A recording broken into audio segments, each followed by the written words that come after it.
Hi, it's me again. This is going to be part two of our drug journey. Um, so to recap, I'm going to try to read my notes again. We'll see how I can read my writing.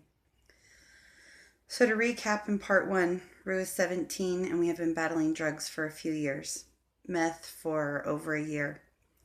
As I played back part one, I realized that there are some important things I left out I feel I should share, so I'm going to back up a bit before jumping back into our first hospitalization.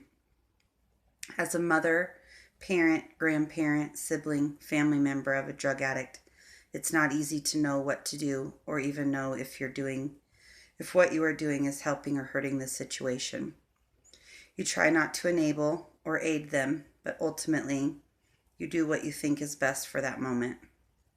It might not be best or right, and people may question you and your intentions, but at the end of the day, all you can do is go with your gut. I'm sharing our journey because I want to share with those on similar paths, those that have no idea what we go through, and those that deal with the actual addiction but have no clue of what their family feels and struggles with. So backing up to when we were hearing very little from Miranda and the cops were looking for her, there were moments I look back at and question, did I do the right thing? Probably not. But it is what happened. Once she heard the police were looking for her, she laid very low. We really had no idea what they wanted. Her dad and I spoke of turning her in, but I just could not. One day she called me and she was crying and she said she hadn't eaten in days. She was afraid to walk to the store. She had no money.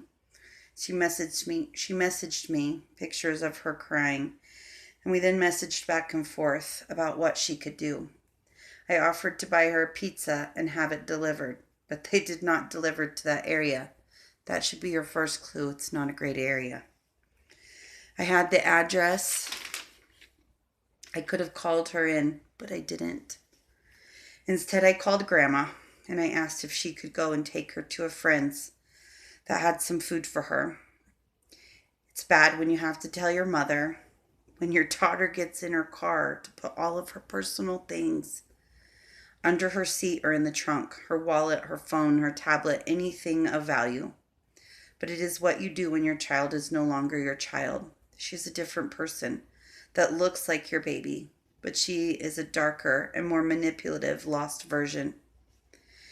She would message me periodically and say, "Why are you being so nice to me?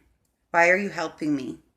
And I would simply reply, "I love you and I want to see you get better and live a healthy, fulfilled life."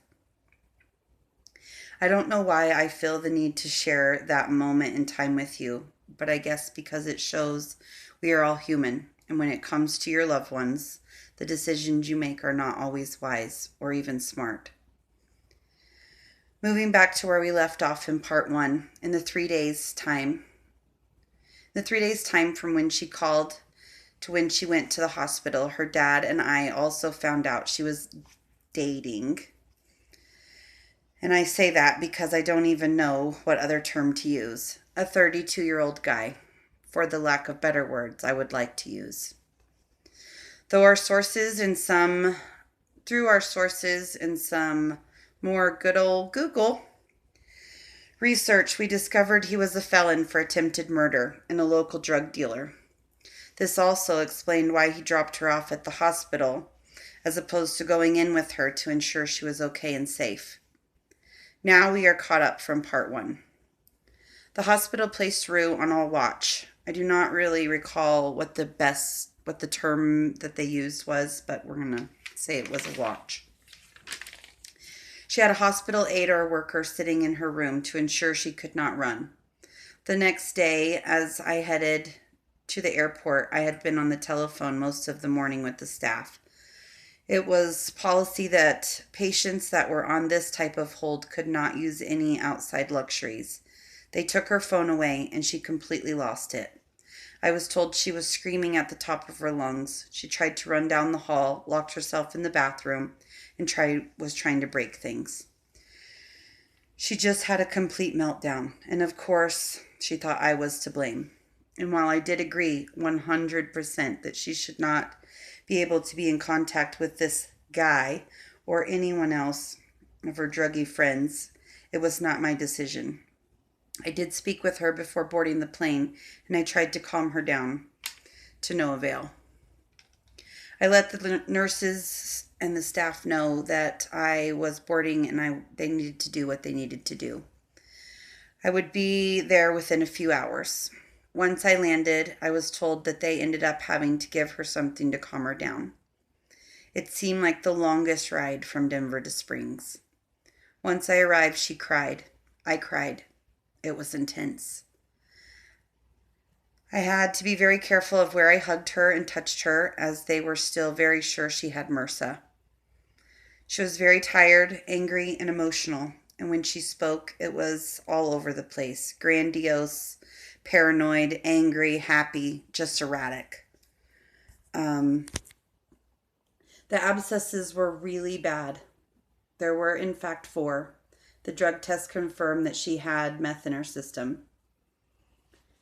Even though she said she hadn't used in days, she also said she didn't know how she got the abscesses because she didn't use needles.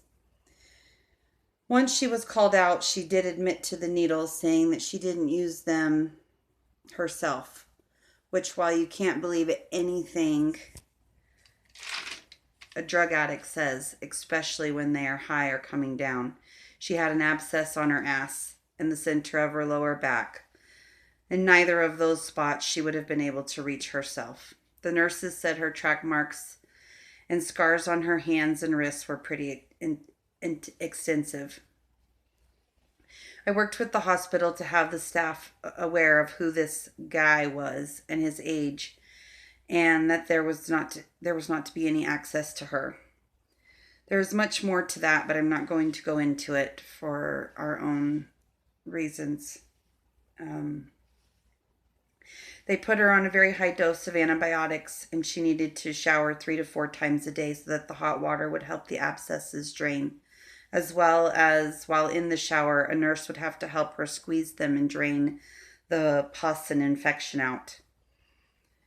She remained on a 24-hour watch from the hospital aide, and they're like nurses. We will stop here and call this part 2, and part 3 will be the rest of the first hospitalization. Thank you again for all your continued prayers and thoughts and good vibes, love, light. She has been in rehab now for 3 days, and so far, so good. So keep them coming, and I'll keep you posted. And thank you for listening to our story and being so supportive. Much love and light.